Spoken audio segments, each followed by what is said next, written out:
நேயர்களுக்கு வணக்கம். நான் திவ்யலட்சுமி கபீர்தாஸ். இன்றைய தலைப்புச் செய்திகளை காணலாம்.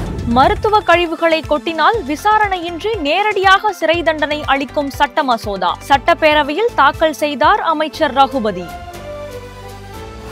அமைச்சர் செந்தில் பாலாஜி அறிமுகம் செய்யவிருந்த சட்ட மசோதாவை அமைச்சர் ரகுபதி தாக்கல் செய்தார். அமைச்சர் பதவியை செந்தில் பாலாஜி ராஜினாமா செய்துவிட்டாரா என சந்தேகம். சித்தா, ஆயுர்வேதா, யுனானி உள்பட 5 மருத்துவ பிரிவுகளில் 121 பேராசிரியர்களை நியமிக்க நடவடிக்கை. 10 நாட்களில் முதலமைச்சர் பணி நியமன ஆணை வழங்குவார் என அமைச்சர் மா சுப்பிரமணியம் அறிவிப்பு. NLC-யால் பாதிப்பு ஏற்பட்டது உறுதியானால் அந்த நிறுவனத்தை வெளியேற்ற வேண்டும். கடலூரில் நிலத்தடி நீரில் 115 மடங்கு அதிக பாதரசம் கலந்திருப்பதை சுட்டிக்காட்டி பாமகவின் அன்புமணி வலியுறுத்தல். உச்சநீதிமன்ற உத்தரவுக்கு பின்னர் ஆளுநர் வேண்டுமென்றே துணைவேந்தர் கூட்டத்தை கூட்டியுள்ளார். தமிழக அரசோடு போட்டி போடும் நிலையில் ஆளுநர் தொடர்ந்து செயல்படுகிறார் என திருச்சி MP திருநாவுக்கரசர் குற்றச்சாட்டு. திருச்சி ஸ்ரீரங்கம் அரங்கநாதர் கோயில் சித்திரை தேரோட்டம் கோலாகலம். பல்லாயிரக்கணக்கான பக்தர்கள் ரெங்கா ரெங்கா என பக்தி பரவசத்துடன் வடம் பிடித்து இழுத்து வழிபாடு. பஹல்காம் தாக்குதலில் நடுநிலையான விசாரணைக்கு தயார் என பாகிஸ்தான் பிரதமர் ஷபாஸ் ஷெரீப் அறிவிப்பு.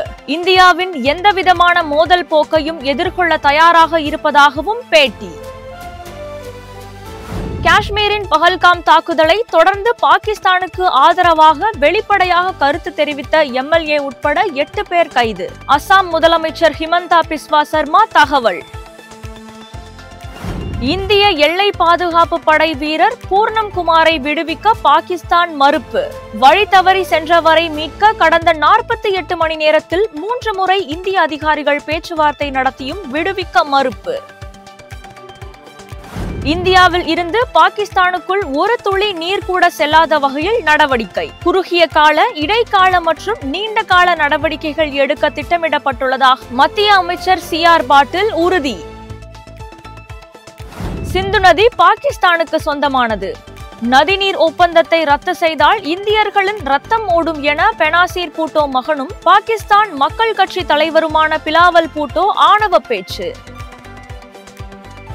உலக அதிசயங்களில் மிகவும் அழகான அதிசயம் தாஜ்மஹால். அமெரிக்க துணை அதிபர் பகிர்ந்த புகைப்படத்துக்கு எலான் மஸ்க் கருத்து. இத்துடன் இந்த செய்தி அறிக்கை நிறைவடைகிறது. நன்றி.